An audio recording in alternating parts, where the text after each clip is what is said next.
नमस्कार दोस्तों, सावन माह के शुक्ल पक्ष की पंचमी तिथि को नाग पंचमी का त्योहार मनाया जाता है। नाग पंचमी के दिन नाग देवता की पूजा की जाती है। ऐसी मान्यता है कि इस दिन जो भी व्यक्ति नाग को दूध चढ़ाता है उसके परिवार को सर्प से कभी भी कोई हानि नहीं होती।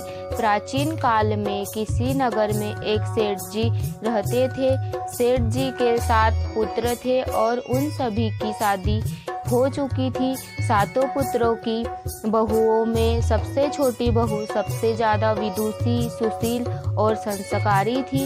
एक दिन सबसे बड़ी बहू ने सारी देवरानियों से कहा कि घर को के लिए पीली मिट्टी ले आते हैं। सभी बहुएं डलिया और खुरपी लेकर मिट्टी लेने चल दी।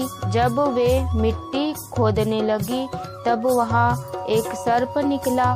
बड़ी बहू उस सर्प को खुरपी से मारने लगी तो छोटी बहू बोली, मत मारो इसे, ये बेचारा तो निरपराध है। पर बड़ी बहू ने उस सर्प को नहीं मारा। तब सर्प एक और जाकर बैठ गया। छोटी बहू ने सर्प से कहा, आप यहाँ से जाना मत, मैं अभी आती हूँ। ऐसा कहकर छोटी बहू सर्प के लिए दूध लेने घर पहुँच वो अपने कामों में लग गई और सर्प को किया वादा भूल गई। अगले दिन जैसे ही उसे यह बात याद आई तब वे दूध लेकर वहां पहुंची तो उसने देखा कि सर्प तो वही बैठा है। सर्प को देखकर वह बोली, भैया मुझे माफ कर दो, मैं अपने कार्य में लगकर आपसे किया वादा भूल गई। तब सर्प बोला, मुझसे झूठ बोलने के लिए मैं अभी तुझे डस लेता, लेकिन तूने मुझे भैया कहा है, इसीलिए मैं तुझे छोड़ रहा हूँ और आज से तू मेरी बहन हुई। तुझे जो चाहिए मांग ले। छोटी बहू बोली, भैया मेरा कोई नहीं है, मुझे एक भाई मिल गया और कुछ नहीं चाहिए। बस जब भी मैं अपने भाई को पुकारूं तुम चले आना। कुछ दिनों बाद सावन के महीने में सेठ जी की सभी बहुएं अपने अपने पीहर जाने लगी और छोटी बहू से बोली, तेरा तो कोई पीहर नहीं है, तू कहाँ जाएगी? यह सुनकर छोटी बहू बहुत रोई।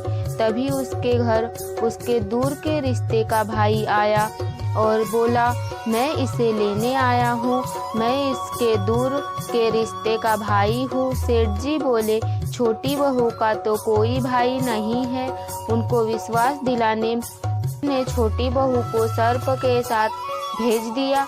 रास्ते में उसने छोटी बहू को बताया, बहन मैं तुम्हारा भाई सर्प हूँ और तुम्हें अपने साथ अपने घर नागलोक ले जाने आया हूँ।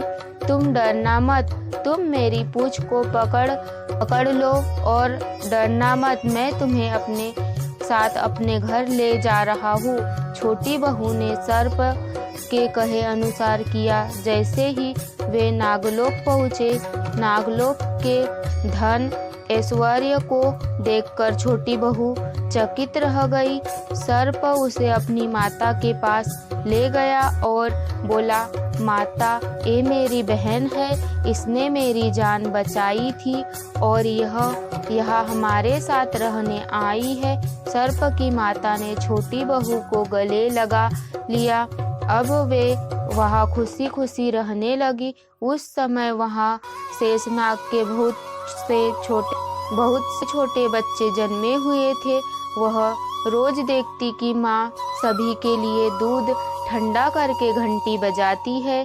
घंटी की आवाज सुन के सभी बच्चे वहाँ आकर दूध पी लेते थे।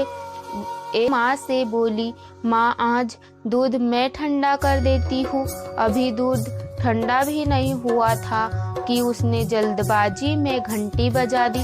घंटी की आवाज़ सुनते ही छोटे छोटे सांप दूध पीने दौड़ पड़े। इतने में दूध में मुंह डालते ही कईयों के फन जल गए। तब सभी सर्प बोले, हम इसे डसेंगे, परंतु माँ के समझाने पर वे मान गए। अब सर्प ने और उसकी माँ ने छोटी बहू को बहुत धन दौलत हीरे जवाहरात देकर उसके घर के लिए विदा किया। इतना सारा धन दौलत देखकर बड़ी बहू बोली, भाई ने इतनी सारी दौलत दी है तो इसे झाड़ने के लिए सोने की झाड़ू भी दे देता।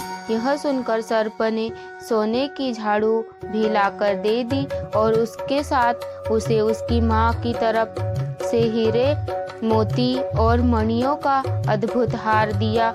उस हार की प्रशंसा सारे नगर में होने लगी।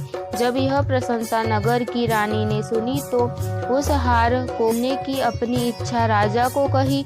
राजा ने तुरंत अपने सैनिकों को वे हार लेने के लिए भेज दिया। राजा के डर से सेठ जी ने छोटी बहू लेकर सैनिकों को दे दिया। इस बात से छोटी बहू बहुत दुखी हुई और अपने भाई सर्प को याद कर उसे सारी बात बताई। सर्प बोला, बहन तुम दुखी मत हो, राजा खुद तुम्हें वे हार लौटाने आएंगे। रानी ने जैसे ही वे हार पहना, वे हार सर्प बन गया और रानी ने डर कर वे हार फेंक दिया। यह देखकर राजा ने छोटी बहू को उपस्थित होने का आदेश दिया। सेठ जी स्वयं छोटी बहू को लेकर उपस्थित हुए। राजा ने छोटी बहू से पूछा, तूने क्या काला जादू किया है? छोटी बहू बोली, राजन मुझे क्षमा कीजिए, ये हार ही ऐसा है, ये हार मुझे मेरे भाई ने दिया है। इतनी देर में वह नाग वहाँ प्रकट हुआ और बोला, यह मेरी बहन है और ये हार मैंने दिया है। यह देखकर सभी लोगों ने नाग देवता को प्रणाम किया और उसी दिन से नाग पंचमी का त्योहार मनाया जाने लगा और तभी से सभी स्त्रियां सर्प को अपना भाई मानकर उसकी पूजा करने लगी। तो दोस्तों, कैसी लगी आपको आज की हमारी यह कहानी? कमेंट बॉक्स में लिखकर ज़रूर भेजें और चैनल को सब्सक्राइब करना ना भूलें। धन्यवाद।